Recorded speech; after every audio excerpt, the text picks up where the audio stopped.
Welcome to Crime and Wine. I'm Pamela Fagan Hutchins, your host, and this is the show where I talk with other crime fiction writers about the stories of thrills and suspense that will leave you mystified, sometimes horrified, and always wanting more. Please join me in welcoming today's special guest. Hello out there, you guys. It's Pamela. You have found Crime and Wine, and we're going to be talking today with another author whose books I love, and I know you will too, especially if you love my Patrick Flint series. But before we do that, I wanted to switch things up a little bit. We're going to do everything backwards today. This was a last-second decision. Nothing planned about this, but I have been recently giving you one secret at the end of the show. So today I'm going to start with my one secret today. And that is that if this show had a smell, it would be a dog that had rolled in horse poop. I am not kidding you. Both of my dogs went out and did that today. I'm gagging a little, and I'm just happy to tell you that they are not going to be something you can smell while we're on the show. I'm giving them away. If anybody wants to sled, cart, skier, bike pulling, Alaskan Malamutes, they're all yours. You just have to come to Wyoming to get them, and you need to not mind the smell of horse poop. All right, enough about that. Let me tell you, today's guest is someone I've been dying to have on the show for a very long time. I love her Gabriel Hawke series about a fish and game trooper from the state of Oregon. And that leads us to who is this mystery author? And it is Paty Jager. Paty, welcome to the show. Hello. Thanks for having me here. Oh, I am delighted to have you here. And so is my viewing. Let's see. There we go. Charlene is already saying, oh my gosh, I think that's about the stinky dogs. And hi, Pamela and Paty. I really, really think there's such synergy between the people that read my Patrick Flint books and the people that will enjoy your Gabriel Hawke books. So could you tell us a little bit about the series before we dive into some fun questions? Okay. Well, Gabriel Hawke came about. I live in or grew up in Wallowa County, which in Oregon, Northeast Oregon, which is where I have my books or Gabriel set. He works for the Fish and Wildlife State Trooper in Wallowa County. And I wanted him to have a very bond with the area. And so I made him, he's Cayuse and Nez Perce. So his mother's from the Umatilla Reservation outside of Pendleton in Northeast Oregon. And then his father was Nez Perce from the Lapwai Reservation in Idaho. So both those tribes summered, wintered in the county, in Wallowa County, when they were allowed to roam around. And so I have him back in the county, taking care of the animals, the land, and the people that live there. And I just thought it made for a good pairing of my character and the setting.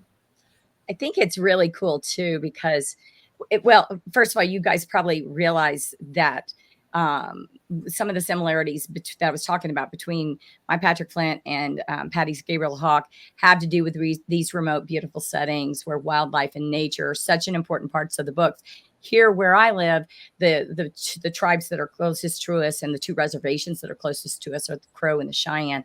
And I love that you've made him fish and game. I love that connection to the land and the animals and everything that's given to us is bred into how he lives his life, even if it's in a more modern iteration. So yes, I think that's cool. Yeah. He's just, because I'm not Native American and don't know all the culture and everything, I'm slowly learning things by reading and from people, tribal members. And so he's been away from his culture because he's been working in Wallowa County.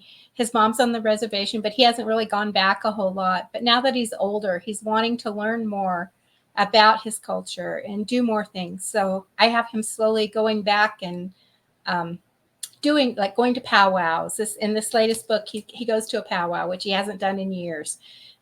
His sister's always been a dancer, so he goes and watches her and gets involved in that a little bit. And I'm going to start having him do a little bit more of that kind of stuff, getting back into his culture and learning a few new things. So that's going to be fun. Well, and when in just a minute, we were going to talk in more detail about Paty's newest Gabriel Hawke book, which came out June 1st, COUGAR'S CACHE. But we're going to, as I said today, do everything backwards. So we're going to start with the speed round questions today.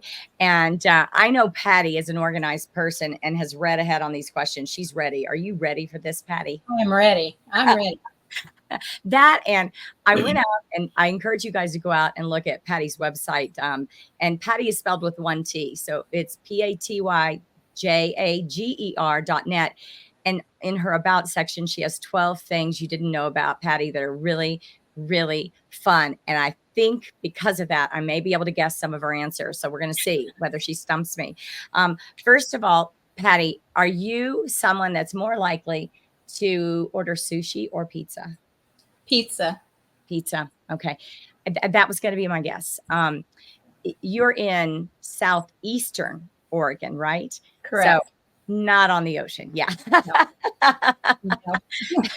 All right. And if you were to win a large sum of money, the lottery, an inheritance, whatever, what would be some of the first things you would spend it on?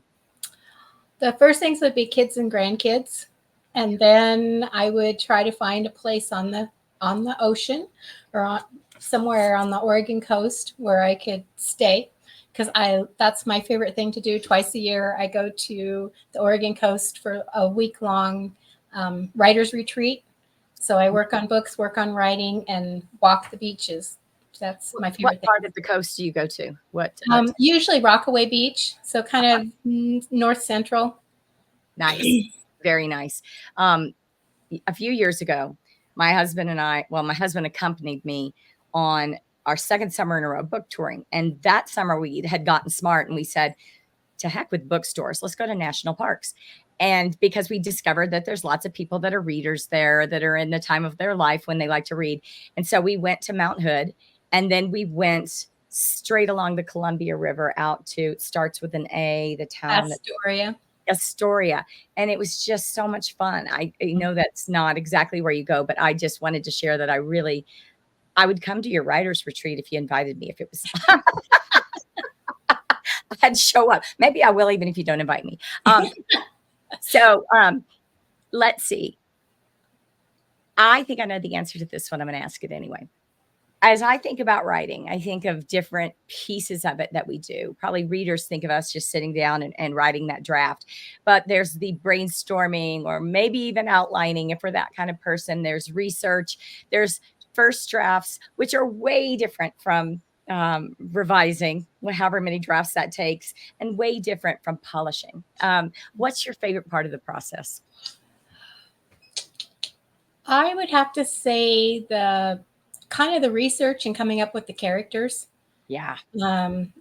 It's always fun because the way I write a mystery is I actually start with the murder. I come up with some way cool or different or unique or whatever that something happens to someone. And then from there, I do a suspect chart. And so the suspect chart gives me the person who's killed and then the people who might have done it and reasons why and all of that. And that's kind of, for me, is the most fun. And then researching whatever I need to know to be able to make my characters feel real when I start writing the story. I love that answer. I've never thought of it as putting a chart together, although I do some Excel spreadsheets that are somewhat similar, but I really do sit down with that idea of, I want everyone to be a suspect that possibly can. So let's, that idea of let's come up with motives and things they did and red herrings and all that. And I love that you do that too. People that just start and just go, I've never been able to understand with crime fiction, with mystery, never been able to understand how they don't end up with 37 drafts. I'm all about as few drafts as possible. All right. So when you are sitting down or standing or walking? I don't know. When you were getting ready to write, do you have a particular place? Do you need to be in that place? Are you a nomadic writer? Are you an office writer? And what's your go-to as far as making yourself comfortable and putting yourself in the mood, like outfits, snacks, drinks, etc.? Okay. I most of the time I write in my office, but if we're traveling, I will write in the car. If I'm traveling and I have time to spare, like I do a lot of, I judge at county fairs and stuff. And so I'll take my laptop with me. And when I have spare time, like there's a long gap between people or a lunch or I'm spending the night or whatever, then I write there. I just write wherever I can. And you don't get car sick. You said you write in the car. As long as we're going around here, it's pretty straight roads, most places we go. So as long as the road's straight and I just focus on the computer, I'm fine. But if it's really wavy roads, then I can't do it. But so those of you that are watching on video, I want you to look behind Paty at those beautiful maps she has all around her. I figured it was going to be right in office because you've got all your setting research there, all around you. Yes.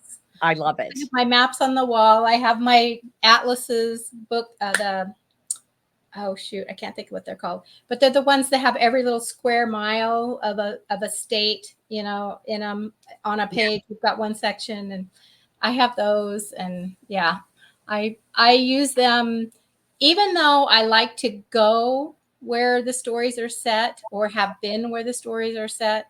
I still use those to make sure I stay true to the geography and settings. I think geography, to me, when we're talking about rural set books like yours and mine, is such an important piece of everything that happens. And whether it's because the weather's different over there, or whether it's really dry over here, or no one could help you if you're here. And that's one of the things I love about your books, is that really visceral importance of the land, of where you are. Yeah, I try to get that put in every book so that and I have a lot of people who live in the area that read the books. I mean, live in Wallowa County. Yeah. Who read the books. So I don't want to get things wrong, even though I did change the names of the towns. It's supposed to be Wallowa, Lostine, Enterprise, and Joseph, but I named them Eagle, Winslow, Alder, and Prairie Creek with older names because I didn't want anybody to think I was writing about them because I grew up there. You know how towns are. And so I put in my own towns and I populated it with my own businesses and my own people, because I don't want anyone to think I'm killing them off or calling them a killer. So, or any of the other nefarious things done in these books. So I want to tell you, one of the reasons I love so much is you have the maps around you. Is I'm writing a series right now about a deputy that's a detective, and she surrounds herself with maps all the time. So I'm looking at you and I'm getting a vibe on my character. I'm kind of using you now. I'm like, what else? okay. How would it look? How would it feel? Oh, goodness. Well, so then this would be the space where you wrote all your series, and then mostly in this office. And you have a lot of series. Yes. Tell us, give us a broad stroke of, if someone was to be running the table and reading Paty Jager, the whole library, what would they be in for? What would be some of the treats? Okay. Well, we talked a little bit about Gabriel Hawke, how he's a state trooper with the Fish and Wildlife in Wallowa County, Northeast Oregon. And then I have my Chandra High Eagle Mystery Series, which is set in a fictional ski resort in Idaho. But if you read the book, you can figure out kind of the area I mentioned. But I made my own town, so I didn't have to stay true to anything.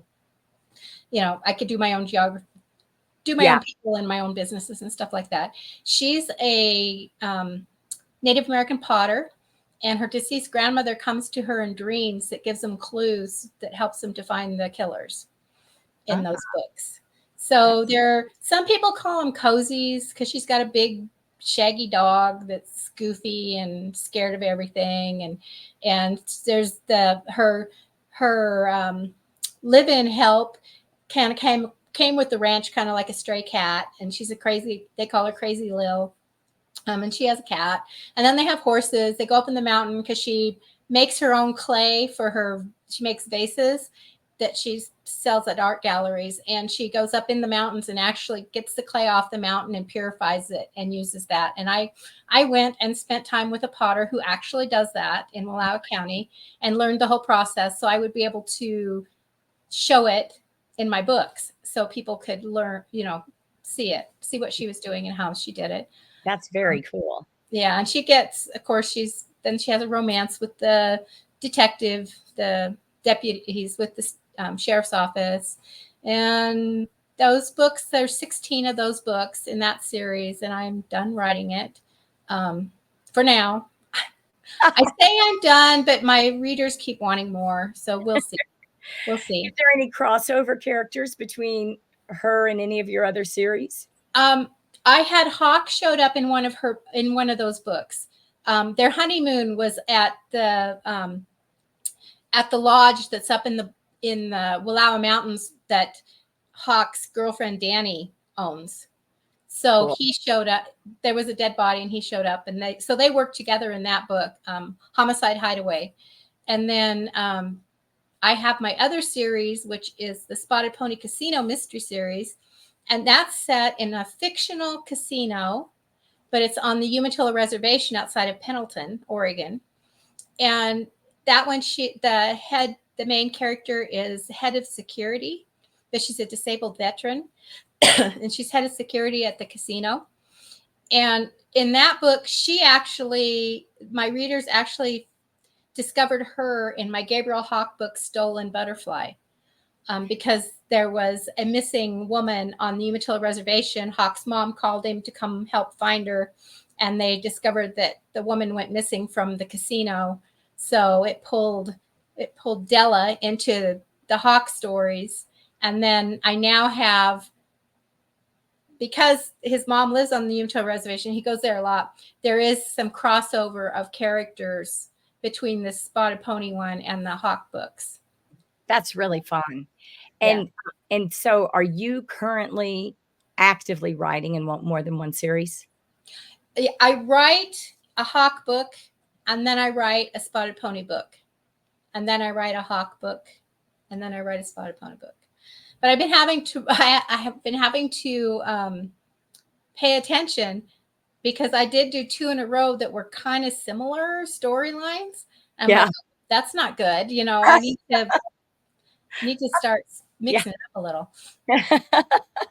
It's hard. It's hard when you're switching back and forth, and it's hard when you've written as many books as you have to come up with new and ingenious ways to do bad things, right? And to solve the crimes. It's challenging. Cops don't solve mysteries as fast as your sleuths do at the rate you write.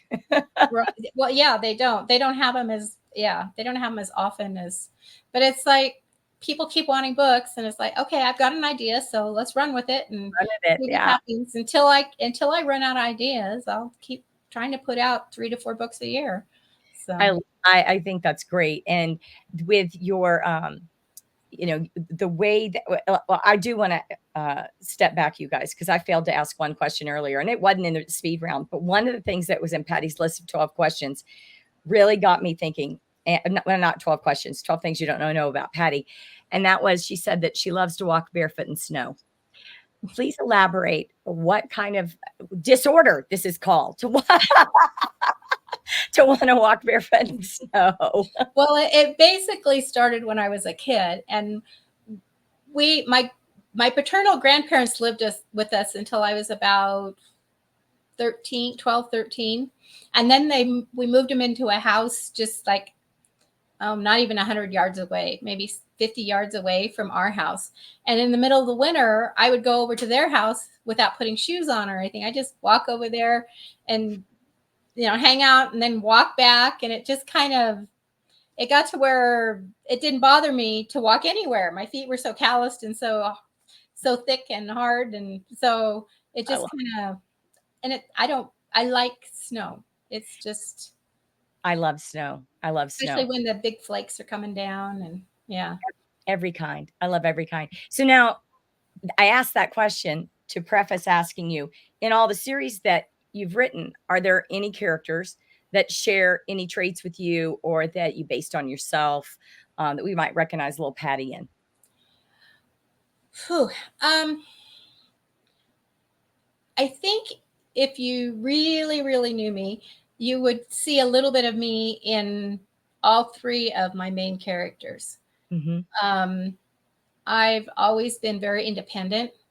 So that plays into, I don't know how to write a character that isn't Yeah. independent, you know, and I've always had a love of nature, love of animals. All of my characters do. Um, I've had this very, uh, I guess, burning desire for justice, Mm-hmm. for everybody, everything. And so that's kind of it ingrained in my characters too. They have the same need to find justice. Yeah. Um, so those kinds of things. And yeah, Della likes cinnamon rolls. I like cinnamon rolls. It's just, there's a few little things in there that, yeah. I definitely think you need a character that walks barefoot in snow. I'm just Well, it could be. I've got a crazy lady in the Spotted Pony book I'm writing right now that I actually met at a book event 2 weekends ago. yeah. And she just literally, the minute she started talking to me, I was just like, oh my gosh. And I had to watch her and see everything she did. And I thought, she's going in a book. I hadn't planned it to be the one I'm writing now, but she's in it. In there. So with Cougar's Cache, your most recent release, and that's the 12th, if I'm not incorrect, Gabriel Yes. Hawke. Yes. Tell us a little bit about it and where the idea came from. Okay. Again, the idea for Cougar's Cache, which is this book. Oh, beautiful. For those of you that are listening only with your ears, we just got to see a beautiful cover shot of Cougar's Cache, which you can see online anywhere. Yeah. And I would happen to be I belong to NIWA, which is Northwest Independent Writers Association. And we set up booths at different events and sell books from the authors that belong to the group.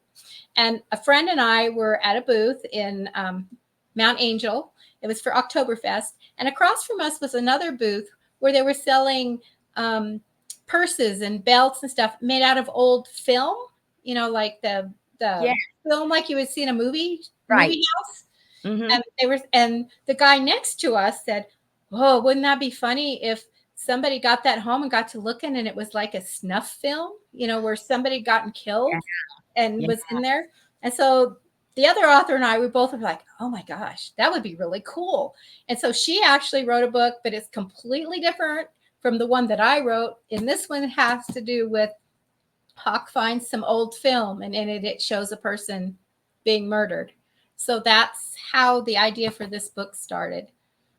So do you find that most of your book ideas come to you in flashes like that? Like somebody says something and it just sets off a chain of events in your mind, or do you work at the plots?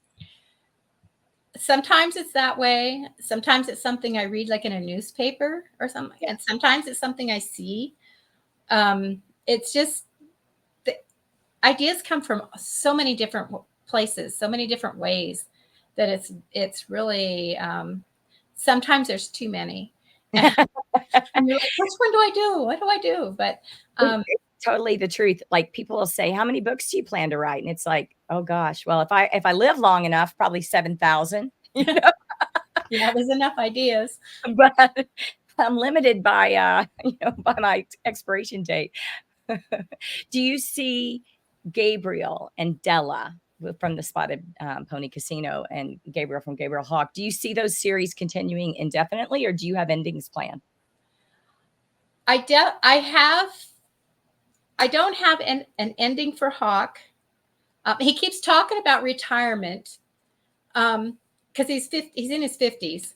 He keeps talking about retirement, but even if he retired, he would still get pulled back in with search and rescue and things like that, and he'd be working at the lodge up in the mountain. So I could still keep him going even if he retired. But he talks about it. We'll see how long he talks about it. Della, I've got a secondary storyline, actually two secondary storylines going in that series.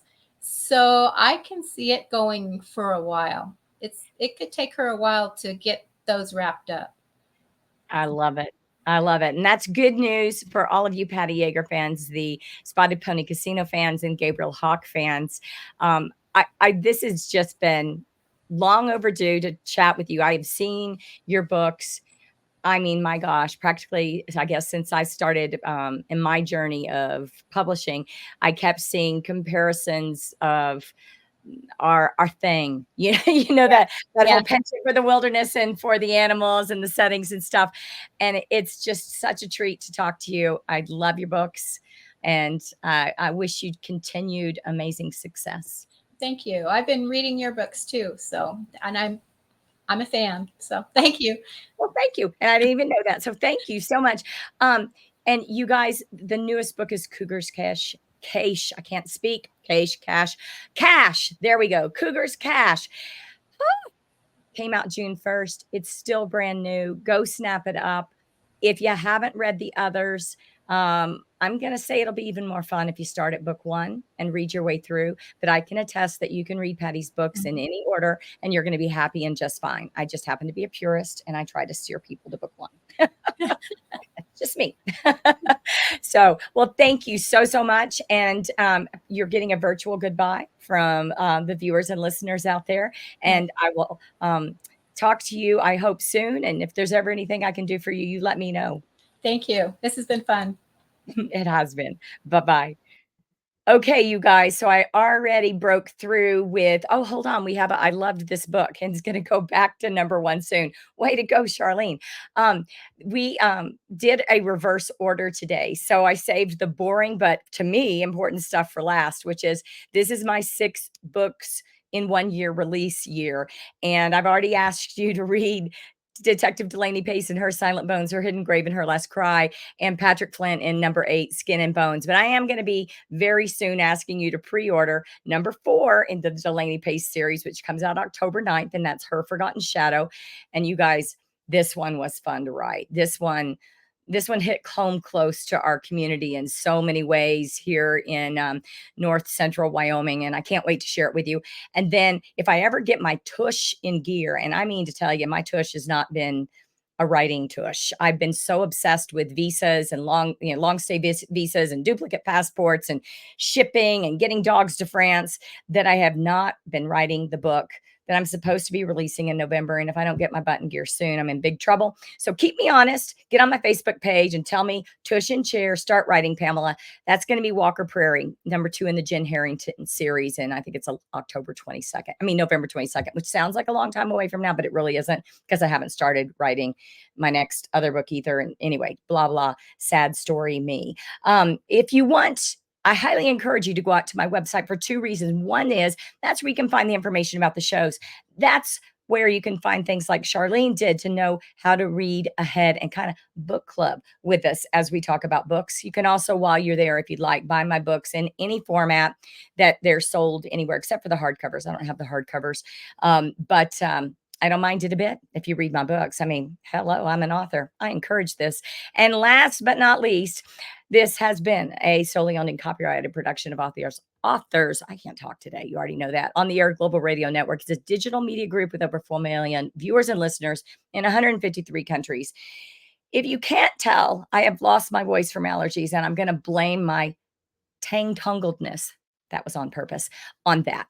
I will see you guys next time. I really appreciate each and every one of you that makes time to be here and to see the show. But I especially appreciate those of you that choose to read my guest books and mine. I think you're awesome. See you next time. Thanks for joining us today on Crime and Wine, chats with crime fiction authors and Pamela Fagan Hutchins.